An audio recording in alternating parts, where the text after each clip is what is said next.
Hello students, SST 9th class जिसमें civics का आज हम चैप्टर सेकंड जो रीड कर रहे हैं उसका 2.2 टॉपिक रीड करेंगे। टॉपिक का नेम है हमें संविधान की ज़रूरत क्यों है।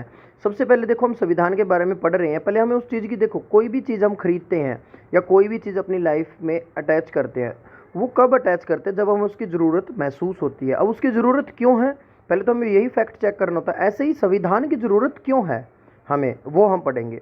देखिए, हमें एक संविधान की ज़रूरत क्यों है और संविधान क्या करता है, इस बात को हम दक्षिण अफ्रीका के उदाहरण से समझ सकते हैं। इस नए लोकतंत्र में दमन करने वाले और दमन सहने वाले दोनों ही साथ साथ समान हैसियत से रहने की योजना बना रहे थे। अब वहाँ पर जब सारी चीज़ें सामान्य होगी दक्षिण अफ्रीका में, तो सबने क्या कहा कि हम भाई कोई भेदभाव नहीं करेंगे, आपस में मिलके रहेंगे। ठीक है, चलो कोई बात नहीं, तो इन्होंने हमारा शोषण किया है, कोई बात नहीं, हम पीछे वाली सारी भुला देते हैं। अब वो दोनों क्या कर रहे हैं, साथ में रहने की, बराबर रहने की योजना। दोनों के लिए ही एक दूसरे पर भरोसा कर पाना आसान नहीं था। अब दोनों पे अगर सोचे ना भाई, जिसने इतने सालों तक इतना बुरा हाल किया हो जिन लोगों का, क्या उन लोगों पे वो शोषित वर्ग, वो अश्वेत लोग विश्वास कर सकते थे? बिल्कुल भी नहीं। और वो भी नहीं कर सकते थे कि भाई तुमने इनके साथ इतना बुरा व्यवहार किया है तो क्या पता ये तुम्हें धोखा दे दे। लेकिन उसके बावजूद भी उन दोनों को क्या करना था, विश्वास करना था। अपने अंदर अपने अपने किस्म के डर थे, उनके अंदर अपने अपने किस्म के डर थे। वे अपने हितों की रखवाली भी करना चाहते थे, मतलब अपने जो हित थे उनकी वो रखवाली भी चाहते थे। बहुसंख्यक अश्वेत इस बात पर चौकस थे कि लोकतंत्र में बहुमत शासन वाले मूल सिद्धांत से कोई समझौता न हो। मतलब उन्होंने ये कहा, जो बहुसंख्यक थे, अश्वेत लोग बड़ी संख्या में थे, उन्होंने कहा कि भाई उनके वो मतलब इस बात पे नज़र गड़ाए हुए थे कि जो बहुसंख्यक लोग होंगे उनके बहुमत के शासन जिसको मिलेगा उसके मूल सिद्धांत से कोई समझौता नहीं करना। जिसको बहुमत मिल गया उसी के हिसाब से सरकार बनेगी। ठीक है, आगे उन्हें बहुत सारे सामाजिक और आर्थिक अधिकार चाहिए थे, उन्हें बहुत सारे अधिकार भी चाहिए थे। अल्पसंख्यक गोरों को अपनी संपत्ति और अपने विशेषाधिकारों की चिंता थी। अब संख्या में तो गोरे कम थे, लेकिन वहाँ पर राज कर गए इतने सालों तक। अब उनको डर था कि तुम्हारी जो संपत्ति है, कहीं ये लोकतंत्र बनाने के बाद वो ना तुमसे छीन लें, या फिर तुम्हारे जो विशेष अधिकार मिले हुए थे कहीं वो ना तुम्हें छीन देने पड़ जाए। इसलिए लंबे समय तक चली बातचीत के बाद दोनों पक्ष समझौते का रास्ता अपनाने को तैयार हुए। गोरे लोग बहुमत के शासन का सिद्धांत और एक व्यक्ति एक वोट को मान गए। वो बोले कि भाई तुम्हारा पूरे देश में एक व्यक्ति अगर वोट डालता तो वो एक ही वोट माना जाएगा। वे गरीब लोगों और मजदूरों के कुछ बुनियादी अधिकारों पर भी सहमत हो गए कि भाई उनको कुछ अधिकार मिलने चाहिए, गरीब लोगों को और मजदूरों को। अश्वेत लोग भी इस बात पर सहमत हुए कि सिर्फ बहुमत के आधार पर सारे फैसले नहीं होंगे, कि भाई जो भी फैसला ये नहीं है कि अगर बहुमत किसी को मिल गया, मान लो कोई पार्टी है वो सबसे ज़्यादा वोट जीत जाती है तो उसी के आधार पे वही फिर सारे फैसले लेगी, नहीं। उन्होंने कहा वे इस बात पर सहमत हुए कि बहुमत के जरिए अश्वेत लोग अल्पसंख्यक गोरों की जमीन जायदाद पर कब्जा नहीं करेंगे। ये नहीं कि अब अल्पसंख्यक मतलब गोरे रह गए, गोरे संख्या में कम है तो कल को जो अश्वेत लोग उनकी ज़मीनों पे कब्जे कर लेंगे, ऐसा भी नहीं है। यह समझौता आसान नहीं था, इस समझौते को लागू करना और भी कठिन था। इसे लागू करने के लिए पहली ज़रूरत थी कि वे एक दूसरे पर भरोसा करें, और अगर वे एक दूसरे पर भरोसा कर भी ले तो क्या गारंटी कि भविष्य में इसे तोड़ा नहीं जाएगा। अब ऐसी भी गारंटी होनी चाहिए भाई, क्या पता आगे जाके कोई नई पीढ़ी आ जाए और वो कह दे भाई इन्होंने तो हमारा शोषण किया था, हमारे दादे परदादों का, तो हम इनके साथ अच्छा व्यवहार क्यों कर रहे हैं, खदेड़ो इनको यहाँ से, यानी कि ज़मीन छीन लो। ऐसा हो सकता है ना। ऐसी स्थिति में भरोसा बनाने और बरकरार रखने का एक ही तरीका था कि जो बातें तय हुई हैं उन्हें लिखित पढ़त में ले लिया जाए। देखो, गांव में बहुत सारे फैसले लिए जाते हैं, या हम आसपास अपने देखते हैं, कई बार किसी का कोई फैसला हो जाता है तो अगर वो फैसला सिर्फ मुंह जुबानी होता ना, ऐसे ही ओरल, तो हो सकता है वो 10 दिन बाद या 20 दिन बाद या साल 10 साल बाद बदल दिया जाता है, उसको तोड़ दिया जाता है रूल को। लेकिन अगर वही फैसला लिखित में हो जाए ना तो हम भरोसा मांगते हैं। जैसे आजकल किसान आंदोलन चल रहा है, अब ये कहते हैं कि सरकार कहती है कि तुम्हें दिक्कत नहीं आएगी, ये नहीं आएगी, वो नहीं आएगी, तो कुछ किसान क्या मांग रहे हैं, किसान कह रहे हैं भाई तुम लिखित में दे दो कि हमें कोई दिक्कत नहीं आएगी, लेकिन सरकार नहीं दे रही। ठीक है। तो इसका मतलब किसान लिखित में क्यों मांग रहे हैं, क्योंकि लिखित जो चीज़ एक बार लिखित पढ़त हो जाती है ना जिस चीज़ की, वो चीज़ उस चीज़ पे फिर भरोसा हो जाता है। कल को या कभी भी जाके कोई भी दिक्कत आती है तो आप उस लिखित पढ़त को दिखा सकते हो, भाई देखो इतने साल पहले ये फैसला हुआ था और तुम इसके खिलाफ जा रहे हो। इस वजह से आगे, जिससे सभी लोगों पर उन्हें मानने की बाध्यता रहे और सभी लोग उसको माने, ये भी रूल था। भविष्य में शासकों का चुनाव कैसे होगा, इसके बारे में नियम तय होकर लिखित रूप में आ जाते हैं। तो मतलब जो भी भविष्य में शासक का चुनाव किस तरीके से करना, तो उसके भी जो रूल रेगुलेशन है वो भी लिखित में आ जाने चाहिए। चुनी हुई सरकार क्या क्या कर सकती है और क्या क्या नहीं कर सकती, यह भी लिखित रूप में मौजूद होता है। इन्हीं लिखित नियमों में नागरिकों के अधिकार भी होते हैं, पर ये नियम तभी काम करेंगे जब जीत कर आने वाले लोग इन्हें आसानी से और मनमाने ढंग से नहीं बदलेंगे। मतलब ये नहीं कि भाई जो पार्टी जीत गई वो इनको बदल दे, ऐसा भी नहीं करना। ठीक है, चलो भाई इन दोनों के बीच में समझौता हो गया, दो लोगों के बीच में, मतलब समुदायों के बीच में। अब ये नहीं कि आगे जिस पार्टी को ज़्यादा वोट मिले वो बाद में अपने स्वार्थ के लिए उसमें नियमों में बदलाव कर दे, ऐसा भी नहीं करना। ठीक है। दक्षिण अफ्रीकी लोगों ने इन्हीं चीज़ों का इंतजाम किया। वे कुछ बुनियादी नियमों पर सहमत हुए, मतलब दोनों के विचार एक जैसे बने। वे इस बात पर भी सहमत हुए कि ये नियम सबसे ऊपर होंगे और कोई भी सरकार उनकी उपेक्षा नहीं कर सकती कि भाई उसमें कमी है या इनको बदलो, ऐसा नहीं, सबसे ऊपर ये नियम रखे जाएंगे। आगे, इन्हीं बुनियादी नियमों के लिखित रूप को संविधान कहते हैं। तो संविधान यही तो होता है, जितने भी बुनियादी बेसिक रूल रेगुलेशन होती है, ठीक है, लोगों के लिए और सरकार के लिए, तो वही उन्हीं सब के का जो दस्तावेज बनता है, डॉक्यूमेंट बनते हैं, वही संविधान है। तो ये हो गया। आगे कहता है, संविधान रचना सिर्फ दक्षिण अफ्रीका की ही खासियत नहीं है, हर देश में अलग अलग समूहों के लोग रहते हैं। संभव है उनके रिश्ते दक्षिण अफ्रीका के गोरे और कालों जितने कटुतापूर्ण नहीं हो। देखो कई बार हमारे मन में आता है कि रंग भेद जो टॉपिक है वो सिर्फ मतलब कहीं और भी हो सकता है। जो इसकी जड़ थी ना रंग भेद शब्द की, वो मूल जड़, जब भी आप कहीं पर भी सर्च करोगे तो रंग भेद का जो आंसर मिलेगा ना वो दक्षिण अफ्रीका से जुड़ा मिलेगा, क्योंकि सबसे ज़्यादा बुरा हाल दक्षिण अफ्रीका में था।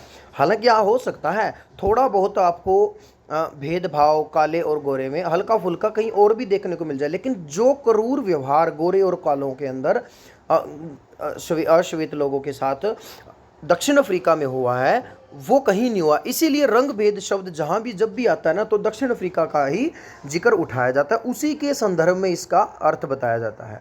आगे, दुनिया के सभी देशों, आगे कहता है इसमें पर दुनिया भर के लोगों के बीच विचारों और हितों में फ़र्क रहता है। लोकतांत्रिक शासन प्रणाली हो या न हो, पर दुनिया के सभी देशों को ऐसे बुनियादी नियमों की ज़रूरत है। देखो हम सबको क्या चाहिए, हम सबको दुनिया के किसी कोने में चले जाओ, सभी लोगों को क्या चाहिए, अच्छे से उनको समानता मिले, उनके लिए कुछ अधिकार होने चाहिए, उनको उनकी सरकार में हिस्सेदारी होनी चाहिए, सरकार जो बनेगी वो उनके हिसाब से वो वोट डाल के बनाए। तो ये सारी ज़रूरतें कौन पूरी करता है? संविधान। यह बात सिर्फ सरकारों पर ही लागू नहीं होती, हर संगठन के कायदे कानून होते हैं, संविधान होता है। इस तरह आपके इलाके का कोई क्लब हो, सहकारी संगठन हो या फिर राजनीतिक दल, सभी को एक संविधान की ज़रूरत होती है। चाहे बेटा आप स्कूल में आते हो, स्कूल में देखो इतने सारे रूल रेगुलेशन होते हैं, एक सिस्टम से काम किया जाता है, तो एक तरह से होगी ना नियमों का रूप, मतलब नियमों की प्रणाली होगी, तो वो भी एक संविधान है। कोई भी संगठन है वो एक रूल रेगुलेशन के हिसाब से काम करता है, तो वो भी संविधान के ऊपर चलने लग रहा है। तो सभी को संविधान की ज़रूरत होती है। आगे है, संविधान लिखित नियमों की ऐसी किताब है जिसे किसी देश में रहने वाले सभी लोग सामूहिक रूप से मानते हैं। ये अंडरलाइन कर लीजिए, ठीक है। उसके बाद अंडरलाइन करना है, संविधान सर्वोच्च कानून है। बस उसके बाद सुने, जिससे किसी क्षेत्र में रहने वाले लोगों के बीच के आपसी संबंध तय होने के साथ साथ लोगों और सरकार के बीच संबंध भी तय होते हैं।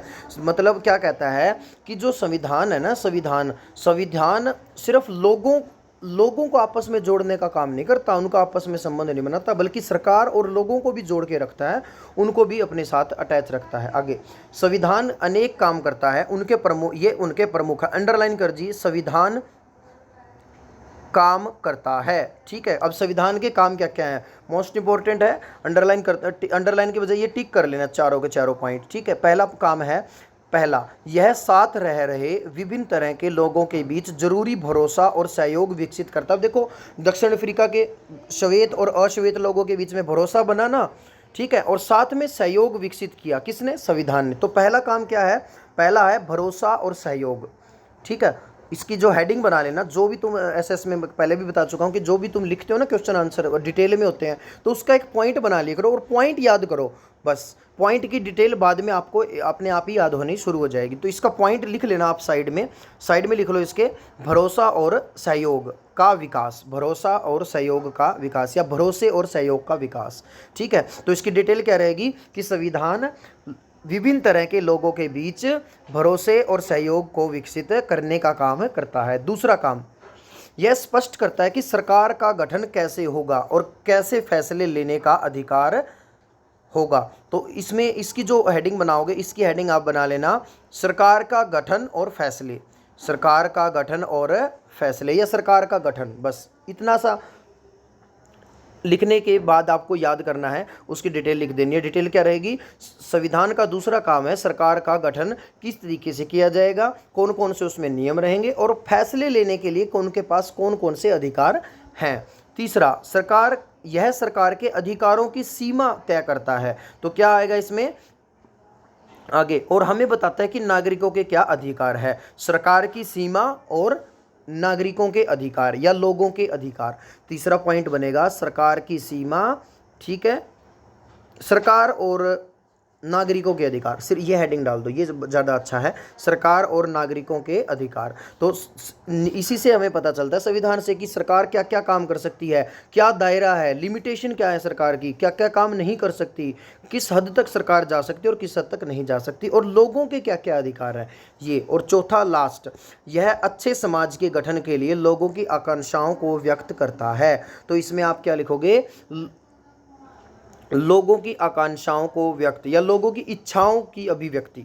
ठीक है, लोगों की इच्छाओं की अभिव्यक्ति। तो आप देखो, सरकार मतलब आप एक ऐसा देश चाहते हो जिसमें आप सबको समानता मिले, ये भी आपकी इच्छा है, आपको सही अधिकार मिले, ठीक है, आपको सरकार में हिस्सेदारी मिले, ये सारे क्या है, ये सारी हमारी इच्छाएं हैं। तो ये सारी इच्छाएं जो है लोगों की, ये समाज का, इनकी वजह से अच्छा समाज का भी तो गठन होगा। अगर एक देश के अंदर सभी लोग अच्छे तरीके से काम कर रहे हैं संविधान के हिसाब से, तो वहाँ समाज भी अच्छा बनेगा, सरकार भी अच्छी बनेगी। तो और वो बना किसकी वजह से, लोगों की इच्छाओं की वजह से, आकांक्षाओं की वजह से। ठीक है, तो चौथा पॉइंट रहेगा हमारा लोगों की इच्छाओं की अभिव्यक्ति। तो ये थे 4 काम जो संविधान करता है, इनको अच्छे से याद करो और पॉइंट बना के लिख के देखो। ठीक है, फिर आपको बार बार डिटेल नहीं याद करनी, सिर्फ वो पॉइंट याद करने पड़ेंगे एक बार समझने के बाद। आगे देखिए, जिन देशों में संविधान है वे सभी लोकतांत्रिक शासन वाले हो, यह जरूरी नहीं। अब ये कहता है कि अगर किसी देश में संविधान है तो हम ये नहीं कह सकते कि वो पक्का लोकतांत्रिक देश है, नहीं, कोई जरूरी नहीं। ठीक है, लेकिन जिन देशों में लोकतांत्रिक शासन है वहाँ संविधान का होना जरूरी है। ठीक है, अगर किसी देश में लोकतांत्रिक देश है, लोकतांत्रिक सिस्टम है, तो वहाँ पर संविधान होना जरूरी है। लेकिन ये कोई ज़रूरी नहीं कि अगर कोई देश लोकतांत्रिक शासन वाला है, ठीक है, या जहाँ संविधान है वहाँ लोकतंत्र हो। लोकतंत्र अगर है तो संविधान जरूरी है, लेकिन अगर लोकतंत्र नहीं है तो संविधान तो होना ही चाहिए। ठीक है, ये कहा गया है। आगे कहता है, ब्रिटेन के खिलाफ आज़ादी की लड़ाई के बाद अमेरिकी लोगों ने अपने लिए संविधान का निर्माण किया। फ्रांसीसी क्रांति के बाद फ्रांसीसी लोगों ने एक लोकतांत्रिक संविधान को मान्यता दी। इसके बाद से यह चलन हो गया कि हर लोकतांत्रिक शासन व्यवस्था में एक लिखित संविधान हो। ठीक है, और हमारे देश का जो संविधान है उसके बारे में हम नेक्स्ट टाइम पढ़ना शुरू करेंगे। तो ये यहाँ से हमें पता चला कि अब हमें ज़रूरत क्यों है। ये 4 तो काम है, अब ये 4 काम ही क्या हैं, यही तो ज़रूरत है हमारी। ठीक है, तो ये था आज का हमारा टॉपिक 2.2, संविधान, हमें संविधान की ज़रूरत क्यों होती है। Thank you, have a good day.